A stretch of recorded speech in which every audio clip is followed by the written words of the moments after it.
wabarakatuh. Selamat sore Bapak. Kami dari SMK 13 Bandung izin mewawancarai untuk materi kewirausahaan. Sebelumnya boleh tahu ini dengan Bapak siapa? Rizal. Ya baik Bapak Rizal, izin untuk pertanyaan. Sebelumnya izin Bapak, untuk pertanyaan pertama, apa yang menjadi alasan Bapak menjadi wirausahawan seperti sekarang?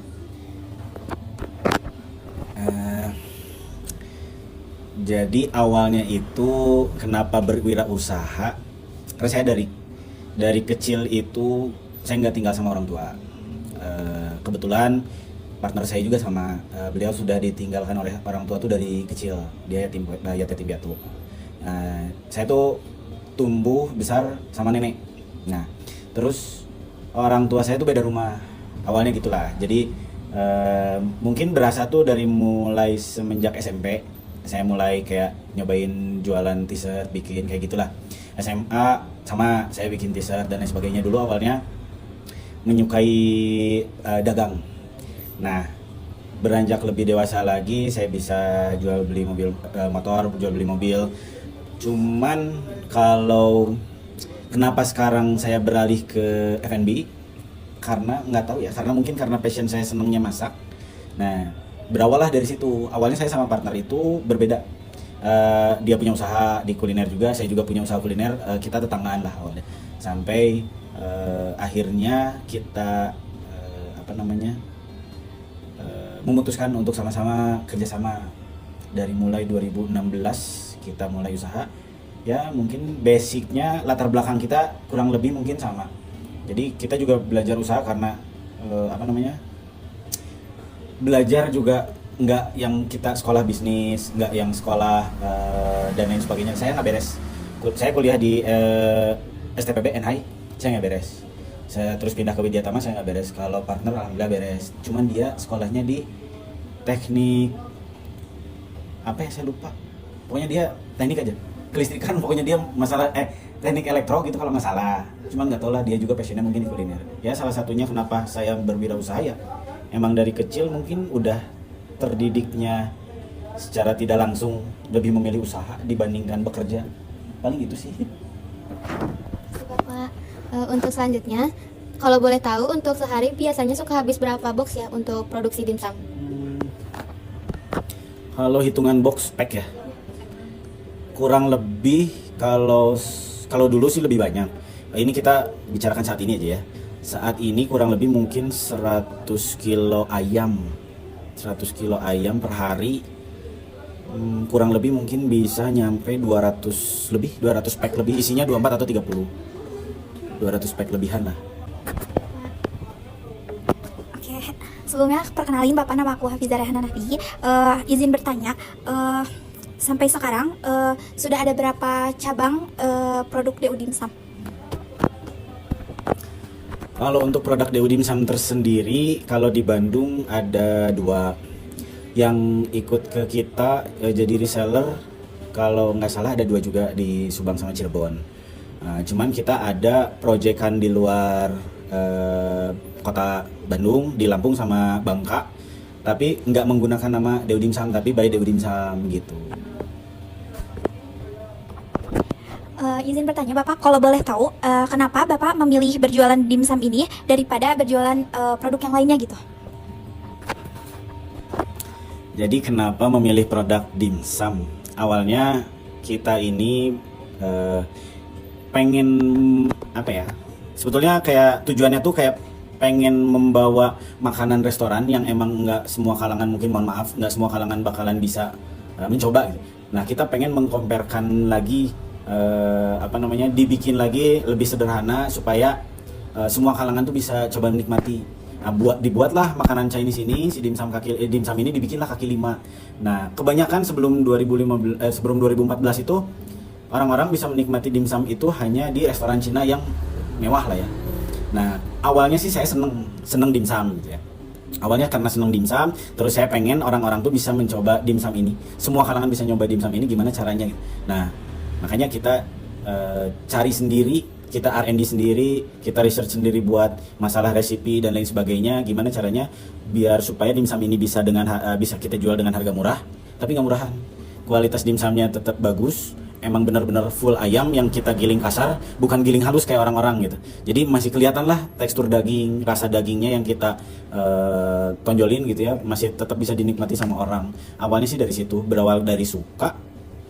Saya coba pengen bikin makanannya lebih sederhana di kaki limaan kayak gitu, biar semua orang bisa nyobain.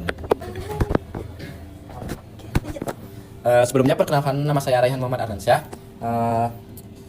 Bagaimana Bapak mengelola keseimbangan kuantitas dan kualitas produk? Bagaimana Bapak mengelola keseimbangan kualitas dan kuantitas dalam produk? Jadi mulai dari bahan baku, saya itu berawalnya tuh ngambil tuh nggak langsung ke satu supplier. Kita tuh pasti pilih-pilih tuh mana supplier yang terbaik buat ayam yang mereka kasih ke kita, bahan bakunya masih bagus apa enggak. Sampai udang pun saya beli sendiri ke pasar, terjun langsung. Jadi sebetulnya untuk menjaga kualitas ini, kalau misalnya untuk usaha, si pelaku usaha ini sebaiknya sangat-sangat memahami. Contoh misalnya udang, ketika kita beli di supplier bentuknya seperti ini dan lain sebagainya, tapi ketika kita beli yang fresh, tahu harganya, kualitasnya kayak gimana. Jadi untuk pelaku usaha baiknya sih, walaupun nanti kalian akan punya usaha sendiri, walaupun kalian nanti sebagai owner, alangkah baiknya kalau mau membeli salah satu bahan baku itu baiknya terjun langsung. Jangan sampai hanya nyuruh orang, hanya pakai supplier. Karena saya pun sama temen tuh bener-bener ya udah turun langsung sendiri, mau ke pasar kayak belusukan, kita sendiri yang milih. Kita pilih sendiri kualitasnya seperti apa. Untuk menjaganya ini memang sebetulnya agak repot. Kalau misalnya emang kitanya, karena dari supplier lain, dari pihak lain tuh banyak lah mungkin ya kenakalan-kenakalan. Untuk awal mereka kasih ayam yang bagus, tapi mau nggak mau setiap pagi ya kita cek dapat barangnya bagus apa enggak. Kalau enggak ya kita kembaliin lagi, kita retur lagi barangnya. Jadi kalau misalnya saran sih, nanti kalian usaha itu mau tidak mau kalian harus terjun langsung untuk milih kualitasnya yang terbaik. Karena kalau misalnya kalian malas-malasan di situ, usaha kalian takutnya ke depannya malah bobrok. Karena konsumen kalau misalnya udah komplain, udah ngaco aja usaha. Ya Bapak, sebelumnya perkenalkan, nama saya Ryan Ika Putra. Di sini saya akan izin menanyakan motivasi Bapak sebagai usahawan seperti saat ini. Yang memotivasi saya atau sebetulnya sih yang memotivasi saya apa ya? Jadi dulu waktu saya SMA tuh sebetulnya alhamdulillah nggak kekurangan uang. Jadi orang tua tuh memang orang tua berada, tapi saya nggak pernah pulang. Jadi saya nggak pernah pulang. Saya tinggal satu rumah sama teman-teman berenam laki-laki semua. Jadi kita tuh motor otak gimana caranya kita bisa ngebiayain sekolah sendiri, kita cari makan sendiri dan lain sebagainya. Jadi alhamdulillah saya tipikal orang yang emang dimanjain enggak sama orang tua, tapi kalau misalnya minta sesuatu mungkin dikasih pada saat itu. Tapi saya lebih memilih emang ya saya pengen gini gitu. Karena saya merasa ya laki-laki mau nggak mau nanti bakalan hidup sendiri, walaupun punya background di belakangnya orang tua, entah orang tua yang berada dan lain sebagainya, ya mau nggak mau kita ya benar-benar harus fight sendiri. Jadi motivasi saya tuh sebetulnya karena waktu SMA tuh saya berpikir sama teman-teman tuh gimana caranya kita benar-benar bisa ngehidupin diri kita sendiri, bayar sekolah sendiri dari SMA. Jadi memotivasinya tuh sebetulnya dengan keadaan hidup yang sebetulnya bukan dibuat-buat sama kita, cuman punya pikiran bahwa kita udah SMA nih, setelah SMA nih kuliah, setelah kuliah kita punya keluarga lah, nikah dan lain sebagainya gitu. Apalagi mungkin laki-laki, ya motivasi saya lebih ke saya nggak mau ngebebanin orang tua. Saya pengen bisa hidup sendiri, bisa berusaha dengan kemampuan sendiri. Terus mungkin tuntutan untuk lebih ke laki-laki kali ya, suatu saat nanti punya anak dan istri, ya itulah motivasi terbesar saya, ya keluarga. Oke, Bapak, perkenalkan, nama saya Shirin. Izin bertanya, kan di Bandung tuh ada 2 kedai ya? Ya. Nah, 2 kedai ini kenapa Bapak memilih lokasi yang sekarang jadi tempat jualannya? Apakah lebih strategis atau bagaimana? Sebetulnya kembali lagi ya, kalau misalnya rezeki itu udah diatur sama Allah. Mau kita tempatnya belusukan juga sebetulnya kalau misalnya rezekinya udah dikasih sama Allah bakalan dapet kok ke situ gitu. Walaupun masuk gang-gang lah sekarang banyak, apalagi ditambah dengan adanya food vlogger, informasi yang bisa kita sampaikan kepada masyarakat lebih luas lagi bisa kita gunain lewat entah itu TikTok, YouTube dan lain sebagainya gitu ya. Banyak media sosial yang bisa kita pakai lah. Cuman saya berpikir tetap bahwa tempat itu menentukan prestasi. Jadi kalau saya sih lebih seneng cari tempat yang lebih strategis, tempat yang nyaman gitu ya. Kenapa di Jalan Haji Wasid? Karena dulu sebelum adanya Lengkong, salah satu wisata kuliner malam itu di daerah di Patiukur. Makanya saya lebih milih tempat di situ. Yang kedua, kenapa di Lengkong? Ya karena memang menjadi tempat wisata malam juga kan, jadi street food juga gitu. Nah, saya memilih itu ya karena memang tempatnya strategis dan untuk jadi tujuan banyak orang. Akan lebih alot mungkin ya kalau misalnya kita benar-benar ya udahlah belusukan juga nggak masalah, tapi bakalan lebih alot, bukan berarti tidak mungkin gitu. Bapak, perkenalkan saya Zahratul Sita, izin bertanya, apa tips untuk menjadi pedagang sukses seperti sekarang? Tipsnya sih satu, konsisten, jangan menyerah karena saya juga banyak mengalami naik turun, apalagi kemarin waktu kondisi COVID itu tuh berasalah naik turun, tapi sebisa mungkin kalian konsisten dengan pilihan kalian. Kalau kalian mau usaha di F&B, terus gali ilmu tersebut. Tapi kalau misalnya kalian ternyata gagal di usaha kuliner nih, di usaha di F&B kalian gagal, terus kalian tinggalkan, kalian pilih lagi usaha lain, misalnya clothing, itu kalian nuntut ilmunya tuh mulai dari nol lagi. Sayang ilmu yang udah kalian dapat ini di kuliner. Jadi tipsnya sih fokus, kalian konsisten, kalian jangan mudah nyerah ketika nanti menemukan masalah. Hadapi masalah itu, selesaikan masalah itu, kalian cari apa kesalahan usaha kalian kalau di F&B, perbaiki itu, jangan ditinggalkan. Ya, baik Bapak, perkenalkan saya Raihan Subagja. Ya, tadi setelah mendengar cerita Bapak kan itu luar biasa ya, dari zaman sekolah gitu, udah mulai berdagang. Nah tapi pernah gak sih Bapak mengalami kegagalan gitu? Lalu bagaimana Bapak mengatasinya, jadi bangkit dari kegagalan itu gimana gitu? Jadi tadi saya juga udah nyampein ya, saya pernah di clothing juga, saya pernah jual beli motor, juga pernah jual beli mobil.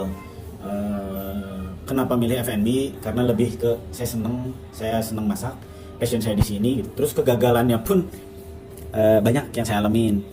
Jadi dulu nggak langsung di dimsum nih, banyak tuh naik turun. Dulu 2009 sempat mau kopi, tapi belum ramai tuh kopi pinggir jalan yang sekarang, coffee shop sekarang. Saya tuh dulu 2009 udah mau bikin, tapi karena masih bandel lah, jadi saya nggak jadi bikinnya. Terus saya berjualan kuliner, jatuh. Saya cari lagi, saya cari ilmunya, saya belajar apa sih yang mudah diterima dengan orang banyak, apa sih kebutuhan orang-orang nih. Lebih ke cari marketnya, kita kena nggak nih. Kalau misalnya contoh makanan tuh jadinya agak repot juga sih sebetulnya. Banyak yang contoh kita pengen bikin kayak pepper lunch tapi dibikin kaki lima.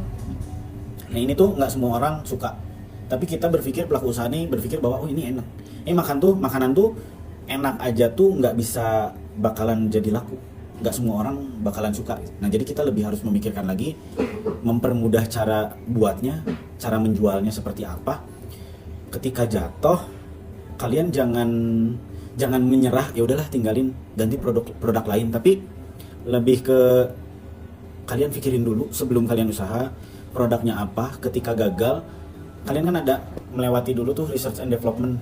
Ketika sudah jadi, resipi yang kalian buat sudah jadi, sebisa mungkin kalian tuh sebarin dulu ke teman-teman dekat lah, jualan online dulu lah, keterima nggak sama lidah teman-teman atau tetangga, baru beranikan diri buat buka kedai, beranikan diri lagi naik lagi untuk jadi produsen atau supplier makanan tersebut. Nah, jadi ketika jatuh itu ya kembali lagi tadi, jangan mudah menyerah, kalian terus gali. Belum tentu kalian bikin satu produk itu langsung jadi dan langsung bagus. Saya yakin sih akan melalui proses yang agak lumayan panjang, tapi itu pengetahuan yang baik buat kalian. Jadi ketika usaha nanti ya dirasakan, dipelajari, dinikmati walaupun gagal dalam usaha, belajar lagi, bangkit lagi, perbaiki, buat lagi yang lebih baik dari versi sebelumnya. Oke, untuk pertanyaan terakhir, izin bertanya, mohon maaf sebelumnya, kalau boleh tahu omset dari penjualan dimsum itu berapa ya? Ini omset kedai apa omset produksi? Kalau kedai sebelum Covid, jadi kita mulai jualan itu jam 5 sore sampai jam setengah 11 atau jam 11 malam. Omset per malam itu dari jam 5 sampai jam 11 malam itu 15 juta. Alhamdulillah gede. Kalau produksi sebetulnya lebih besar lagi karena kita kan supply ke reseller. Jadi ada yang beberapa keluar kota dan lain sebagainya. Sebetulnya sih seminggu itu bisa 1.200 pack berarti. Kalau 1.000 pack aja seminggu berarti udah 6 juta ya. 60 deh, salah ya. Ya, 1.000 kali 60.000 berarti 60 ya. Ya 60. Berarti sebulan 240. Gitu. Konsepnya. Oke, Bapak, mungkin sekian pertanyaan-pertanyaan dari kita. Terima kasih banyak sebelumnya, maaf sudah mengganggu waktunya. Semoga kedatangan kita berkenan, tidak merepotkan, walaupun pasti merepotkan. Ini saya juga maaf nih nggak nyuguhin. Enggak apa-apa. Karena mendadak juga ya. Tadinya mau Sabtu ya, tapi karena ya ada satu dan lain hal jadinya pulang sekolah sekarang gitu. Mungkin kita segitu aja, Bapak. Terima kasih banyak. Ya, sama-sama. Assalamualaikum warahmatullahi wabarakatuh. Waalaikumsalam.